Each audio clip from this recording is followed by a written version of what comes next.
श्रीरामपूर शहरातील लोकशाहीर अण्णाभाऊ साठे सभागृहाची दुरावस्था सध्या शहरवासियांसाठी गंभीर चिंतेचा विषय ठरत आहे। शहराच्या सांस्कृतिक जीवनाचा केंद्रबिंदू असलेले लोकशाहीर अण्णाभाऊ साठे सभागृह आज पूर्णतः मोडकळीस आले आहे। सभागृहाची इमारत जीर्ण अवस्थेत असून छत, भिंती व अंतर्गत संरचना धोकादायक बनली आहे। मात्र या गंभीर परिस्थितीकडे श्रीरामपूर नगरपालिकेचे प्रशासन जाणीवपूर्वक दुर्लक्ष करत असल्याचे चित्र समोर येत आहे। एकीकडे शहरातील नागरिकांना विकासाची स्वप्ने दाखवली जात आहेत, तर दुसरीकडे या ऐतिहासिक व सांस्कृतिक सभागृहाकडे नगरपालिका प्रशासनाने डोळेझाक केल्याचा आरोप होत आहे।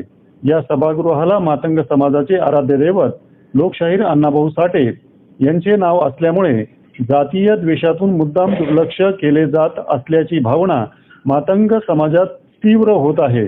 यामुळे शहरातील मातंग समाजाच्या भावना दुखावल्या गेल्या असून 2024 साली सभागृह दुरुस्तीसाठी मंजूर झालेला निधीही नगरपालिकेच्या अकार्यक्षमतेमुळे वापरात न आणता परत गेल्याची धक्कादायक माहिती समोर आली आहे।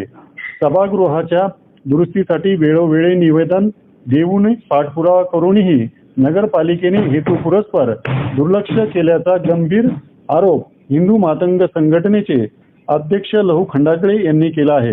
तसेच जर लवकरात लवकर लोकशाहीर अण्णाभाऊ साठे सभागृहाची दुरुस्ती करून सुशोभीकरण करण्यात आले नाही तर हिंदू मातंग संघटनेच्या वतीने उग्र स्वरूपाचे आंदोलन छेडले जाईल असा इशाराही लहू खंडागळे यांनी दिला आहे। सर्वांना जय लहूजी। मी लहूभाऊ खंडागळे, हिंदू मातंग सामाजिक संघटनेचा संस्थापक अध्यक्ष।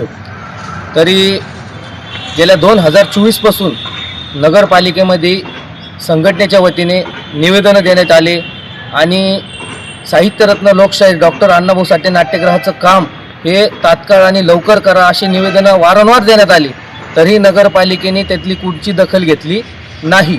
आणि जो निधी नगरपालिकेला 2024ला आलता तो निधी इथं न वापरता तो निधी परत गेला। म्हणजे खूप दुर्दैव आहे की नगरपालिकेकडे निधी येऊन सुद्धा त्याचा वापर जर होत नसेल तर याच्यापेक्षा मोठं दुर्दैव कुठं नाही।